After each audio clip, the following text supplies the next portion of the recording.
Good afternoon, I'm Brian Reagan. This is Tyler Kelly.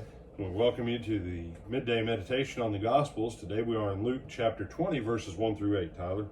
Now it happened on one of those days, as he taught the people in the temple and preached the gospel, the chief priests and scribes, together with the elders, confronted him and spoke to him, saying, "Tell us, by what authority are you doing these things? Or who is he who gave you this authority?"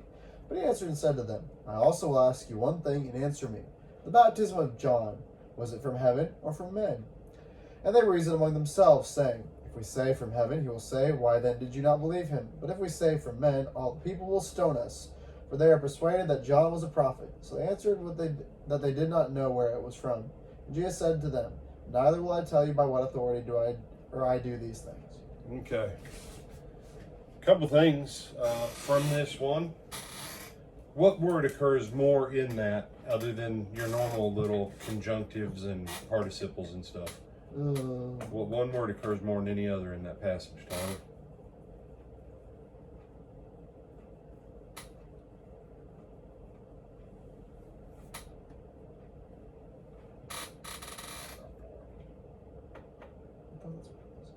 Authority? Authority, yes. There's either authority or from. Yeah, authority. So, authority.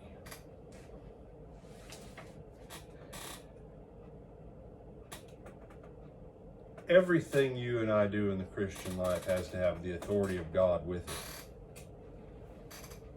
Because we don't understand how authority works on overall throughout the churches, we have this tremendous gap, and people are expecting God to do what God gave us the authority to do.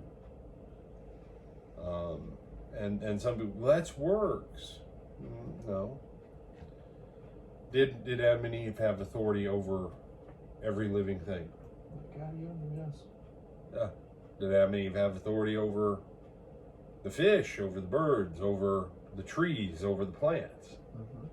Yeah.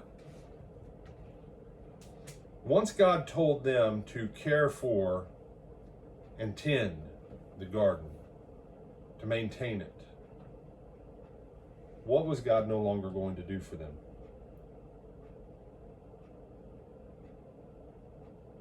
Taken away from them? Okay. Listen to the question. Once God told them to care and tend the garden, what was God no longer going to do for them? Care for himself. If God gives you and I a command, God is not going to do the command himself. But when you and I move in that command, then the power of God is activated on our behalf. Why did Adam and Eve get cursed? Because their care of everything God had given them after they sinned no longer had the same force of the command. They had been tending the garden as a place to fill and populate with holiness over the whole planet.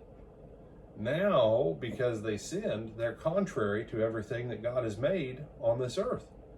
Hence why the ground was cursed. The ground would no longer yield the same way it would have yielded previously. Because Adam and Eve no longer had the same type of authority. Oh, they still had dominion. I mean, man has dominion over the planet. But look at how we have to do things now. Adam and Eve didn't have to do it the same way. Jesus Christ, when he was crucified, he had been telling everybody, I'm going to die, I'm going to raise myself up, I'm going to do this. But when we go to John chapter 10, we are told by Jesus says, I received a command from my Father about my life, that I should lay it down, I should raise it up again. Well, how did Jesus get the power to raise his life back up? How did he get the authority?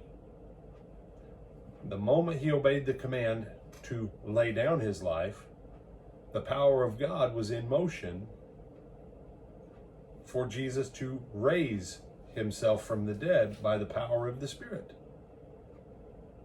The obedience to the command activated the authority. So when they're asking by what authority, what is the command you're obeying?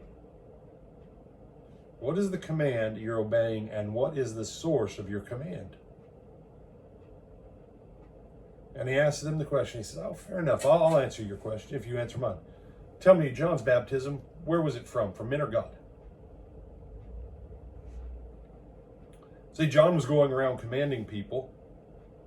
John was going around saying he had a command from the Lord. But he wants them to say where they think it came from. Because they already knew where Jesus' authority came from. But they hadn't been obedient to John, and that's why they weren't being obedient to Jesus. And so they were in opposition to the authority. So this authority thing, when you read the Gospels, you need to pay attention to the turn words like authority, power, things like that.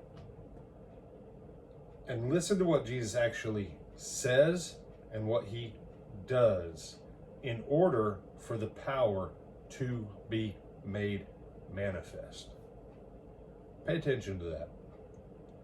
Because if we're supposed to be Christians, then I'm just thinking, if Jesus did things a certain way in order to obtain a specific result, who are you and I to think we're going to do it in a different fashion and obtain something better? Other thoughts on this one? No, sir. All right, with that, I'm Brian Reagan. This is Tyler Kelly. We bid you good afternoon.